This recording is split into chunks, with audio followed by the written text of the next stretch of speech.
After more than 6 decades of captivating audiences and carving out an unforgettable legacy on both stage and screen, the world said goodbye to a true icon on September 26, 2024. Kris Kristofferson was more than just a man, he was a force. A voice that could reach into your soul, and a presence on screen that felt undeniably real. To many, he was the musician whose lyrics felt like confessions from their own hearts. To others, he was the rugged actor who brought every character to life with grit, vulnerability, and depth. And to those lucky enough to call him a friend, he was as generous and kind as he was talented. But no matter how the world saw him, one thing was always certain: Kris Kristofferson was a legend. Yet, like so many legends, Kris carried secrets. The kind that rarely see the light of day. And in his final days, he chose to reveal some of the most personal, heart-wrenching truths he had kept hidden for decades, truths that left the world stunned. But before we get to those confessions, let's rewind the clock to the very beginning of Kris Kristofferson's remarkable journey. Born in Brownsville, Texas, on June 22, 1936, Kris was the eldest of 3 in a strict military family. Life meant constant moving, discipline, and expectations. Eventually, his family settled in San Mateo, California, just in time for his junior high years. By the time he graduated high school in 1954, Kris had already shown signs of the brilliance that would later define him. He enrolled at Pomona College in Southern California, where his passion for writing blossomed, particularly under the influence of the poet William Blake. But Kris wasn't just a scholar. He was a standout athlete, playing football and even trying his hand at Golden Gloves, boxing. He had brains, brawn, and an artistic soul, a rare combination that hinted at something extraordinary ahead. In 1958, graduated with honors and earned a prestigious Rhodes Scholarship to study literature at Oxford University. There he began to explore his love for music more seriously, performing under the name Kris Carson in small clubs and writing songs in between classes. Though he recorded a few tracks for a minor label, nothing stuck. Still, the seed had been planted. When his time at Oxford ended, Kris returned to the U.S. educated, talented, and completely unsure of what came next. What he chose would change not only his life, but the landscape of American music and film. Forever. Kris Kristofferson was never one to follow the easy road. Just when it looked like he was destined for a prestigious academic career, he made a decision that shocked everyone, especially his family. Instead of chasing accolades in academia, Kris chose duty. He followed in his father's footsteps and joined the U.S. Army. There he trained as a ranger and helicopter pilot, eventually being stationed in West Germany. But even while serving his country, music never left him. He formed a band with fellow soldiers, performing at events and keeping his creative spirit alive amidst the structure of military life. By 1965, Kristofferson had risen to the rank of captain. He was even offered a highly respected position teaching English at West Point, a dream job for most. But everything changed during one summer trip to Nashville. The city's raw musical energy ignited something deep inside him. Suddenly, a life of command and uniform couldn't compete with the pull of songwriting. In a move that would change the course of his life and risk nearly everything, Kris turned down West Point, resigned from the military, and set off to chase a dream few believed in. It wasn't just a career shift. It was a declaration of war on convention that came at a steep price. His family, especially his mother, was devastated. To them, Kris had thrown away honor, tradition, and stability. The fallout was so severe that he wouldn't speak to his mother for more than 20 years. But Kris stuck to his path even as it tested him in every way imaginable. In Nashville, the glamour of music was a distant illusion. Kris struggled to break through. He took any job he could get: bartender, janitor, even sweeping floors at Columbia recording studios just to keep the lights on. Behind the scenes, he faced mounting medical bills due to his son's esophagus defect. At home, the strain took its toll. His marriage ended in divorce in 1968. Still, Kris never stopped writing. One of those odd jobs sweeping at the studio put him in the right place at the right time. One day, he handed a demo tape to June Carter, and asked her to pass it along. To her husband, the legendary Johnny Cash, she did but cash. Overwhelmed with tapes from hopefuls, tossed it on the pile and forgot about it. Frustrated but undeterred, Kris found other ways to stay afloat. He worked as a commercial helicopter pilot for Petroleum Helicopters International, flying over oil rigs in South Louisiana. It was grueling, lonely work, but during those quiet hours between flights, something powerful happened. Songs began pouring out of him. Help Me Make It Through the Night, and Bobby McGee. Lyrics born of isolation, longing, and gritty truth. It was raw, poetic Americana, for the world even had a name for it. But still, no breakthrough. Until one day, Kris took matters into his own hands, literally, in what would become one of the most legendary moves in country music history. Kris climbed into a helicopter and landed it right in Johnny Cash's front yard. This time, Cash paid attention. He listened to Sunday Morning Coming Down and immediately knew he had something powerful.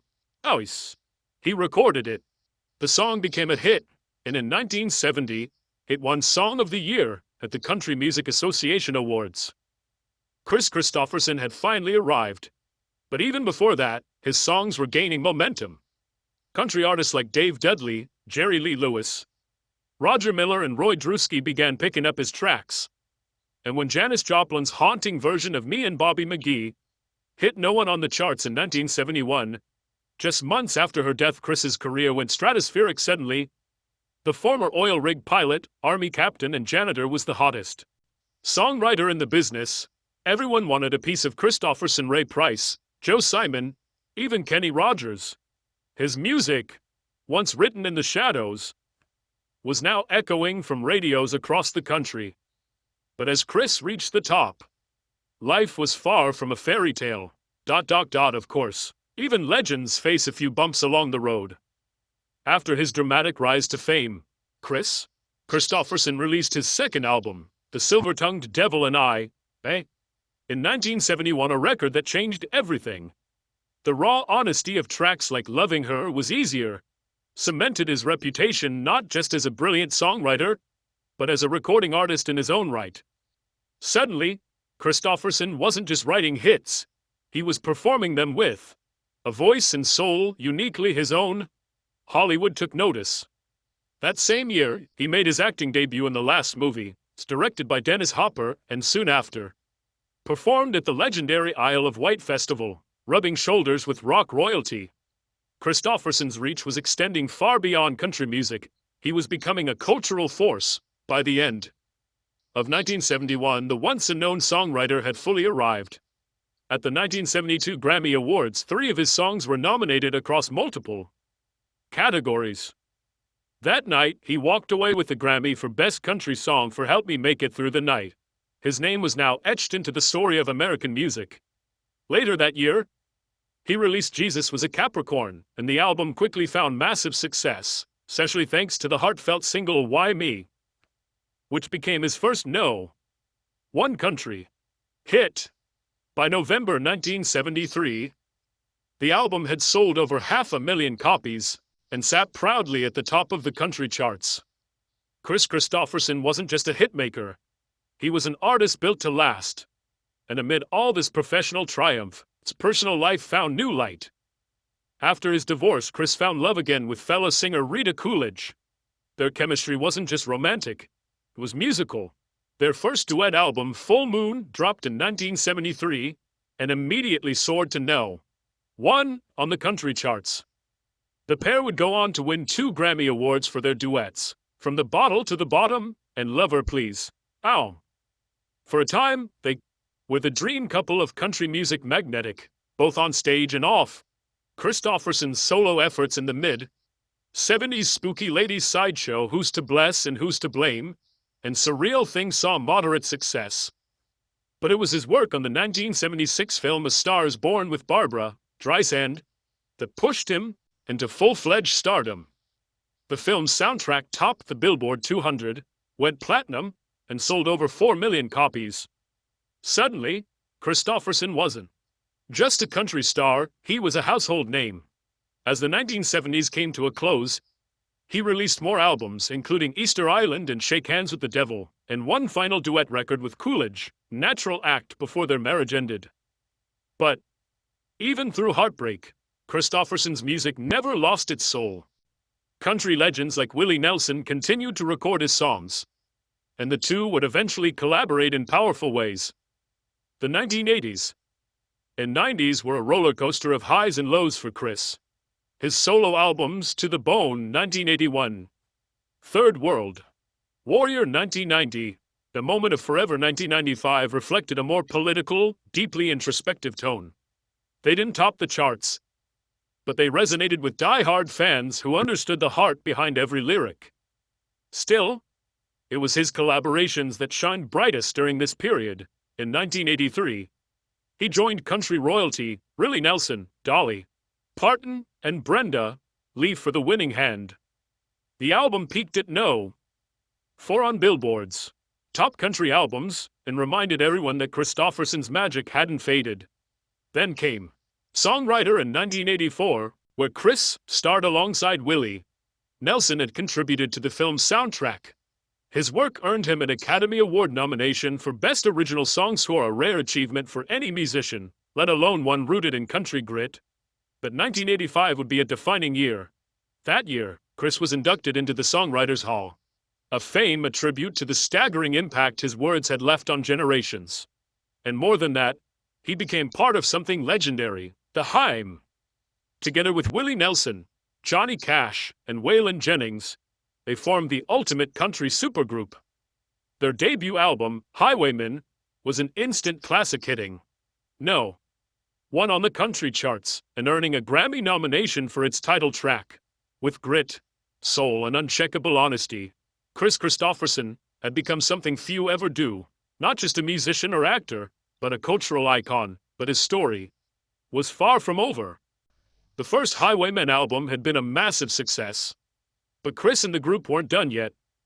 Their second release, Highwayman 2, arrived in 1990 and earned another Grammy nomination, proving lightning could strike twice. However, by 1995, their third and final collaboration, The Road Goes On Forever, didn't quite land the same impact. Still, even with its ups and downs, the Highwayman era only strengthened Kris Kristofferson's legacy. His name was etched deeper into the foundation of American songwriting, and his influence on the genre continued to grow, especially through the collaborations that defined him as much more than a solo act. But music was just one side of Kristofferson's story. While his songs echoed through radios and honky-tonks, Kris had his sights set on another frontier, Hollywood. In the early 1970s, just as his music career was skyrocketing, he took his first step onto the big screen with Dennis Hopper's The Last Movie. That role opened the door to a string of impressive performances alongside some of the biggest names in the business. He starred with Gene Hackman and Cisco Pike, played the iconic outlaw Billy the Kid in Pat Garrett and Billy the Kid, and took a leading role opposite Ellen Burstyn in Martin Scorsese's Alice Doesn't Live Here Anymore. Not bad for a guy who, just a few years earlier, was landing helicopters on oil rigs. But it was 1976's A Star Is Born that truly launched Kristofferson into Hollywood stardom. Starring opposite Barbra Streisand, Kris played a weathered rock star with raw charisma and emotional depth. While critics were mixed, audiences were captivated. The film became a box office hit, and the soundtrack featuring both Kristofferson and Streisand was a runaway success. For his role, Kris took home a Golden Globe for Best Actor, officially making him not just a country star, but a Hollywood leading man. But after that high came a slow fade. Throughout the 80s and early 90s, Kristofferson's film career entered a rough patch. He appeared in several forgettable TV movies, and big screen projects like Heaven's Gate and No Place to Hide failed to impress. Still, he pushed boundaries, taking on a bold political role in the dystopian miniseries America, which imagined a future where the Soviet Union had conquered the United States. Then, just when it seemed like his film days might be over, Kristofferson roared back in John Sayles' critically acclaimed Lone Star, 1996. As the corrupt sheriff Charlie Wade, he gave one of his most powerful performances, reminding audiences and critics alike that his acting talent ran deep. From there, the momentum returned. He joined the cult favorite Blade trilogy, played heartfelt roles in A Soldier's Daughter, Never Cries, held his own alongside Mel Gibson in Payback, even appeared in Tim Burton's Planet of the Apes. In the twilight of his career, Kris stayed active with smaller films like The Motel Life and Traded, never losing that quiet screen presence that made his characters feel lived in and real. Whether it was behind a guitar or in front of a camera, Kristofferson never stopped creating. But behind the scenes, a darker battle was raging. Like so many stars of his generation, Kris struggled with addiction, a shadow that followed him for decades. By his own admission, he was a functioning alcoholic during the peak of his fame in the 1960s and 70s. Jack Daniels, tequila, and anything else within reach became part of his daily routine. For Kristofferson, drinking wasn't just about excess, it was survival. Couldn't imagine going on stage without a drink in his hand. It became ritual, identity, coping mechanism, all rolled into one. In a revealing interview with People magazine, Kris admitted something chilling. "I never thought I'd make it past 30. His drinking was so severe that his liver swelled to the size of a football. His body was screaming for help, but the spotlight was still calling in for a while. The bottle always answered first. But this wasn't the end of his story. Because eventually, Kris Kristofferson chose to fight back. Kris Kristofferson had fought many battles in his life, but none were more personal than his struggle with alcohol at one point. He managed to quit drinking cold turkey, but the battle didn't end there. Years later, old habits crept back in. Kris openly admitted that he always kept a half-gallon of Jose Cuervo in his trailer and made sure it was never empty. Despite the critical acclaim, the Grammys, the movie roles, and the standing ovations, alcohol remained a dangerous companion, threatening to undo everything he'd built. Like so many others who found themselves under the relentless spotlight of fame, addiction became a private war fought behind public applause. But alcohol wasn't the only demon Kristofferson wrestled with. Behind the confident voice and rugged persona was a man who often felt like he didn't belong. Despite his legendary status in music and film, Kris struggled with deep-seated imposter syndrome, a constant whisper of self-doubt that never quite faded. He spoke about it in interviews how, even after writing some of the most iconic songs in country music and receiving awards and honors, he still questioned whether he truly deserved it. Part of that stemmed from his unconventional path. A Rhodes Scholar, an Army Ranger, a helicopter pilot, was never molded by the Nashville system or Hollywood elite. And in many ways that made him feel like an outsider.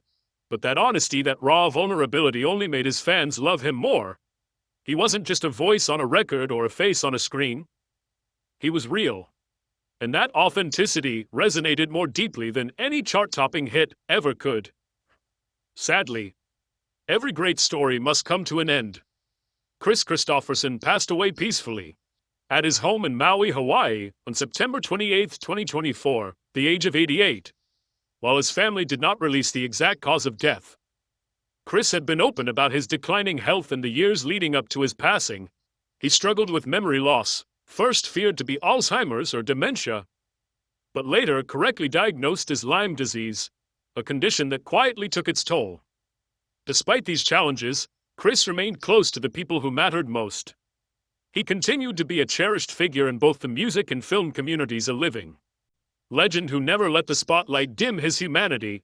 He is survived by his loving wife, Lisa Myers, and his 8 children, Tracy, Kris Jr., Casey, Jesse, Jody, John, Kelly, and Blake. He also leaves behind 7 grandchildren and millions of fans around the world who were touched by his words, his music, and his spirit. In a final statement, his family expressed deep gratitude for the love and support they received. Kris lived life on his own terms. We are thankful for every moment we had with him, and for the legacy he leaves behind, one of truth, resilience, and beautiful imperfection. He wasn't just a singer or an actor. Kris Kristofferson was a poet of the human condition, a man who lived boldly, stumbled often, and never stopped searching for meaning. And in doing so, he left behind something truly timeless.